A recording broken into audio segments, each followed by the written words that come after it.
ফেসবুকে সরাসরি প্রোফাইলে কাজ করা ভালো নাকি একটা পেজ খুলে কাজ করা ভালো? সাধারণভাবে আপনি আপনার ফেসবুক আইডিতে যদি প্রফেশনাল মুড অন করে কাজ করেন তাহলে দেখতে পারবেন আপনার প্রোফাইলে কিন্তু আগে থেকেই বন্ধুবান্ধব বা পরিচিত মানুষ আত্মীয়স্বজন অ্যাড থাকে। তো সেক্ষেত্রে আপনি যদি কোনো ভিডিও বা ছবি কন্টেন্ট ছাড়েন সেক্ষেত্রে আপনার পরিচিত মানুষের হয়তো বা সামনে গেলে সেটা লাইক দিয়ে স্ক্রিপ্ট করে চলে যায়। তার কিন্তু তেমন বিষয় দেখার প্রয়োজন হয় না, জাস্ট তার সামনে গেছে আপনাকে খুশি করার জন্য হয়তো বা এক দুইবার লাইক দিয়েছে। তো এরকম যদি হয়ে থাকে তাহলে আপনার ওই কন্টেন্টটা কিন্তু তেমন রিচ পাবে না।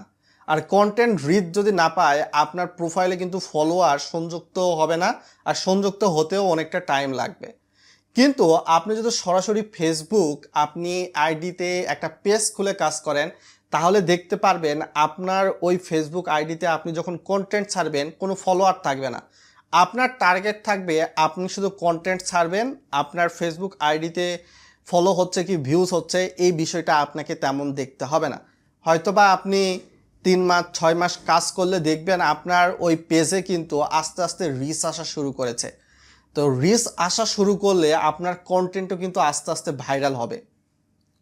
তো যেইটা ফেসবুক প্রোফাইলে হওয়া কিন্তু অনেকটা ক্ষেত্রে দেখা যায় আপনার পরিচিত মানুষজন থাকলে আপনাকে খুশি করার জন্য লাইক শেয়ার একবার করলে করে, নাহলে সুন্দর কমেন্ট করে, বারবার কিন্তু তিনি করবে না, কারণ তার কাছে ওই ভিডিওটা বা ওই বিষয়ে তিনি জানতে চাচ্ছেন না, তার কাছে ওই বিষয়টা গুরুত্বপূর্ণ নয়। আর সাধারণভাবে আপনি যখন একটা পেজে কাজ করতেছেন পেজটা কিন্তু আপনার প্রোফাইলের আন্ডারে থাকতেছে, অনেকগুলা আপনার পেজ কিন্তু খোলা যায় একটা প্রোফাইলের আন্ডারে। বিপরীতক্রমে আপনার প্রোফাইলে যদি কাজ করেন কোনো কারণে আপনার কোনো কন্টেন্টে যদি রেস্ট্রিকশান চলে আসে সেক্ষেত্রে আপনার পেজটাই নয়, আপনি যেহেতু আইডিতে কাজ করতেছেন আইডি পুরোটাই ভ্যানিশ, আইডি ডিসেবল করে দেয় ফেসবুক।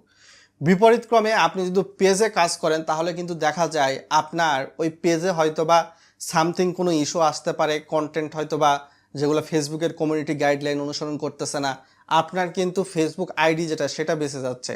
পেজে হয়তোবা সামান্য ক্ষতি হচ্ছে বা কিছু সময় পর আপনার পেজটার হয়তোবা যে সমস্যাটা হয়েছিল সেটা সমাধান করতে পারতেছেন নিজে বুঝে বা অনলাইনে ঘেটে, যেটা কিন্তু ফেসবুক আইডির ক্ষেত্রে আপনি পারবেন না।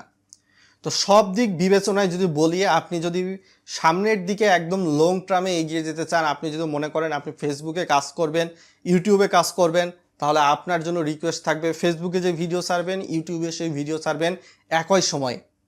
এবং এক্ষেত্রে আপনি পেজে কাজ করলে এবং ইউটিউবের ব্র্যান্ড চ্যানেলে কাজ করলে আপনি ভালো একটা ফলাফল পাবেন এবং লং টার্মে আপনি কিন্তু একটা সফলতা পাবেন। যেটা প্রথম দিকে ফেসবুক প্রোফাইলে আপনার কাছে ভিডিও ছাড়লে কন্টেন্ট ছাড়লে মনে হতে পারে যে এই যে ভিউস আসতেছে লাইক আসতেছে, এটা কিন্তু আপনার একদম লং টার্মে গিয়ে তেমন প্রভাব ভালো দিবে না।